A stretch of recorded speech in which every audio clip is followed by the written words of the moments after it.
राधे कृष्ण राधे कृष्ण। दुर्गा जी का दुर्गनाशन स्तोत्र तथा प्रकृति कवच या ब्रह्मांड मोहन कवच एवं उसका महात्म्य। नारद जी ने कहा, मुनि श्रेष्ठ, मैंने सब कुछ सुन लिया, अवश्य अब कुछ भी सुनना शेष नहीं रहा। केवल प्रकृति देवी के स्तोत्र और कवच का मुझसे वर्णन कीजिए। श्री नारायण जी बोले, नारद, सबसे पहले गोलोक में परमात्मा श्री कृष्ण जी ने वसंत ऋतु में रास मंडल के भीतर प्रसन्नता पूर्वक देवी की पूजा करके उनकी स्तुति की थी। दूसरी बार मधु और केटव के साथ युद्ध के अवसर पर भगवान विष्णु ने देवी का स्तवन किया। तीसरी बार वहीं प्राण संकट का अवसर आया जहाँ ब्रह्मा जी ने दुर्गा देवी की स्तुति की थी। मुने चौथी बार त्रिपुरारी शिव ने त्रिपुरों के साथ अत्यंत घोरतर युद्ध का अवसर पाने पर भक्ति भाव से देवी का स्तवन किया था। पांचवी बार वृत्रासुर वध के समय घोर प्राण संकट की बेला में संपूर्ण देवताओं सहित इंद्र ने दुर्गा देवी की स्तुति की थी। तब से मुनींद्रों, मनुओं और सूरत आदि मनुष्यों ने प्रत्येक कल्प में परात्परा परमेश्वरी का स्तवन एवं पूजन करना शुरू किया। ब्राह्मण, अब तुम देवी का स्तोत्र सुनो, जो संपूर्ण विघ्नों का नाश करने वाला सुखदायक मोक्षदायक सार वस्तुतः भवसागर से पार होने का साधन है। श्री कृष्ण जी बोले, देवी, तुम ही सबकी जननी मूल प्रकृति ईश्वरी हो। तुम ही सृष्टि कार्य में आद्या शक्ति हो। तुम अपनी इच्छा से त्रिगुणमयी बनी हुई हो। कार्य व सगुण रूप धारण करती हो। वास्तव में स्वयं निर्गुणा हो। सत्या, नित्या, सनातनी परब्रह्म स्वरूपा हो। परमा तेज स्वरूपा हो। भक्तों पर कृपा करने के लिए दिव्य शरीर धारण करती हो। तुम सर्वस्वरूपा, सर्वेश्वरी, सर्वधारा, परात्परा, सर्ववी स्वरूपा, सर्वपूज्या, निराश्रया, सर्वज्ञा, सर्वतोभद्रा, सब ओर से मंगलमयी, सर्वमंगल मंगला, सर्वबुद्धि स्वरूपा, सर्वशक्ति रूपिणी, सर्वज्ञान प्रदा देवी, सबको जानने वाली और सबको उत्पन्न करने वाली हो। देवताओं के लिए हविष्य दान करने के निमित्त तुम ही स्वाहा हो। पितरों के लिए श्राद्ध अर्पण करने के निमित्त तुम स्वयं ही सवदा हो। सब प्रकार के दान यज्ञ में दक्षिणा हो। संपूर्ण शक्तियाँ तुम्हारा ही स्वरूप है। तुम निद्रा, दया और मन को प्रिय लगने वाली तृष्णा हो। सुधा, क्षमा, शांति, ईश्वरी कांति तथा शाश्वती सृष्टि भी तुम ही हो। तुम ही श्रद्धा, पुष्टि, तंद्रा, लज्जा, शोभा और दया हो। सत्पुरुषों के यहाँ संपत्ति और दुष्टों के घर में विपत्ति भी तुम ही हो। तुम ही पुण्यवानों के लिए प्रीति रूप हो। पापियों के लिए कला का अंकुर हो तथा समस्त जीवों की कर्ममयी शक्ति भी सदा तुम ही हो। देवताओं को उनका पद प्रदान करने वाली तुम ही हो। धाता, ब्रह्मा का भी धरण पाशन करने वाली दयामयी धात्री तुम ही हो। संपूर्ण देवताओं के हित के लिए तुम ही समस्त असुरों का विनाश करती हो। तुम योग निद्रा हो। योग तुम्हारा स्वरूप है। तुम योगियों को योग प्रदान करने वाली हो। सिद्धों की सिद्धि भी तुम ही हो। तुम सिद्धिदायिनी हो, सिद्ध योगिनी हो। ब्रह्मानी, महेश्वरी, विष्णु माया, वैष्णवी, भद्रदायिनी, भद्रकाली भी तुम ही हो। तुम ही समस्त लोगों के लिए भय उत्पन्न करती हो। गांव गांव में ग्राम देवी, घर घर में गृह देवी भी तुम ही हो। तुम ही सत्पुरुषों की कीर्ति और प्रतिष्ठा हो। दुष्टों को होने वाली सदा निंदा भी तुम्हारा ही स्वरूप है। तुम महायुद्ध में दुष्ट संहार रूपिणी महामारी हो और शिष्ट पुरुषों के लिए माता की भांति हितकारिणी रक्षा रूपिणी हो। ब्रह्मा आदि देवताओं ने सदा तुम्हारी वंदना, पूजा एवं स्तुति की है। ब्राह्मणों की ब्राह्मणता, तपस्वी जनों की तपस्या भी तुम ही हो।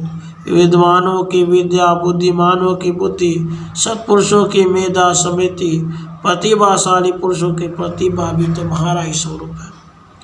राजाओं का प्रताप, वेश्यों का वाणिज्य भी तुम ही हो। विश्व पूजिते, सृष्टि काल में सृष्टि रूपिणी, पालन काल में रक्षणा रूपिणी, संहार काल में विश्व का विनाश करने वाली महामारी रूपिणी भी तुम ही हो। तुम ही काल रात्रि, महारात्रि, मोहिनी महारात्रि हो। तुम मेरी दुर्लंघ्य माया हो, जिसने संपूर्ण जगत को मोहित कर रखा है, तथा जिससे मुक्त हुआ विद्वान पुरुष भी मोक्ष मार्ग को नहीं देख पाता। इस प्रकार परमात्मा श्री कृष्ण द्वारा किए गए दुर्गा के दुर्गम संकट नाश स्तोत्र का जो पूजा काल में पाठ करता है, उसे मनोवांछित सिद्धि प्राप्त होती है। जो नारी वंद्या, काक वंद्या, मृतवत्सा तथा दुर्भगा है, वह भी एक वर्ष तक स्तोत्र का श्रवण करके निश्चय उत्तम पुत्र प्राप्त कर लेती है। जो पुरुष अत्यंत घोर कारागार के भीतर दृढ़ बंधन में बंधा हुआ है, वह एक ही मास तक स्तोत्र को सुन ले तो अवश्य बंधन से मुक्त हो जाता है। जो मनुष्य राजयक्षमा, गलित कोढ़, महाभयंकर सूर और महान ज्वर से ग्रसित है, वह एक वर्ष तक इस स्तोत्र का श्रवण कर ले तो शीघ्र ही रोग से छुटकारा पा जाता है। पुत्र, प्रजा और पत्नी के साथ भेद, कला आदि होने पर यदि एक मास तक स्तोत्र को सुने तो इस संकट से मुक्ति प्राप्त होती है, इसमें संशय नहीं है। राजद्वार, शमशान, विशाल वन, रण क्षेत्र में और हिंसक जंतु के समीप भी स्तोत्र के पाठ और श्रवण से मनुष्य संकट से मुक्त हो जाता है। यदि घर में आग लगी हो, मनुष्य दावानल से घिर गया हो, डाकुओं की सेना में फंस गया हो, तो स्तोत्र के श्रवण मात्र से वह संकट से पार हो जाता है, इसमें कोई संदेह नहीं है।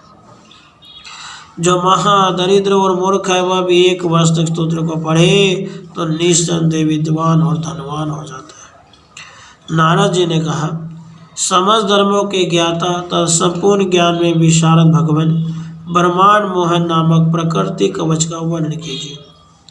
भगवान नारायण जी बोले, वत्स सुनो, मैं उस परम दुर्लभ कवच का वर्णन करता हूँ। पूर्व काल में साक्षात श्री कृष्ण जी ने ही ब्रह्मा को इस कवच का उपदेश दिया था। फिर ब्रह्मा जी ने गंगा जी के तट पर धर्म के प्रति संपूर्ण कवच का वर्णन किया था। फिर धर्म जी ने पुष्कर तीर्थ में मुझे कृपा पूर्वक इसका उपदेश किया। यह वही कवच है जिसे पूर्व काल में दान करके त्रिपुरारी शिव ने त्रिपुरासुर का वध किया था। ब्रह्मा जी ने जिसे दान करके मधु और कैटभ से प्राप्त होने वाले भय को त्याग दिया था। जिसे दान करके भद्रकाली ने रक्त बीज का संहार किया। देवराज इंद्र ने खोई हुई राजलक्ष्मी प्राप्त की। महाकाल चिरजीवी और धार्मिक हुए। नंदी महाज्ञानी होकर सानंद जीवन बिताने लगा। परशुराम जी शत्रुओं को भय देने वाले महान योद्धा बन गए तथा जिसे दान करके ज्ञान शिरोमणि दुर्वासा भगवान शिव के समान हो गए। ओम दुर्गायै स्वाहा। यह मंत्र मेरे मस्तक की रक्षा करे। इस मंत्र में 600 अक्षर हैं। यह भक्तों के लिए कल वृक्ष के समान है। मुनि, इस मंत्र को ग्रहण करने के विषय में वेदों में किसी बात का विचार नहीं किया गया है। मंत्र को ग्रहण करने मात्र से मनुष्य विष्णु के समान हो जाता है। ओम दुर्गायै नमः। यह मंत्र सदा मेरे मुख की रक्षा करे। ओम दुर्गे रक्ष। यह मंत्र सदा मेरे कंठ की रक्षा करे। ओम ह्रीं श्रीं। यह मंत्र निरंतर मेरे कंधे का संरक्षण करे। ओम ह्रीं श्रीं क्लीं। यह मंत्र सदा सब ओर से मेरे पृष्ठ भाग का पान करे। ह्रीं मेरे वक्षस्थल की, श्रीं मेरे हाथ की रक्षा करे। ओम श्रीं ह्रीं क्लीं। यह मंत्र सोते और जागते समय सदा मेरे सर्वांग का संरक्षण करे। पूर्व दिशा में प्रकृति मेरी रक्षा करे। अग्नि कोण में चंडिका जी रक्षा करें। दक्षिण दिशा में भद्रकाली, नैऋत्य कोण में माहेश्वरी, पश्चिम दिशा में वाराही, वायव्य कोण में सर्वमंगला मेरा संरक्षण करे। उत्तर दिशा में वैष्णवी, ईशान कोण में शिवप्रिया तथा जल थल और आकाश में जगदम्बिका मेरा पालन करे। वत्स, यह परम दुर्लभ कवच मैंने तुमसे कहा है, इसका उपदेश हर एक को नहीं देना चाहिए और न किसी के सामने इसका प्रवचन ही करना चाहिए। जो वस्त्र आभूषण और चंदन से गुरु की विधिवत पूजा करके इस कवच को धारण करता है वह भी विष्णु ही है, इसमें संशय नहीं है। मुनि, संपूर्ण तीर्थों की यात्रा और पृथ्वी की परिक्रमा करने पर मनुष्य को जो फल मिलता है वह इस कवच को धारण करने से मिल जाता है। 5 लाख जप करने से निश्चय यह कवच सिद्ध हो जाता है। जिसने कवच को सिद्ध कर लिया उस मनुष्य को रण संकट में अस्त्र नहीं भेदता है। अवश्य ही वह जल और अग्नि में प्रवेश कर सकता है, वहाँ उसकी मृत्यु नहीं होती है। वह संपूर्ण सिद्धों का ईश्वर और जीवन मुक्त हो जाता है। जिसको यह कवच सिद्ध हो गया है वह निश्चय ही भगवान विष्णु के समान हो जाता है।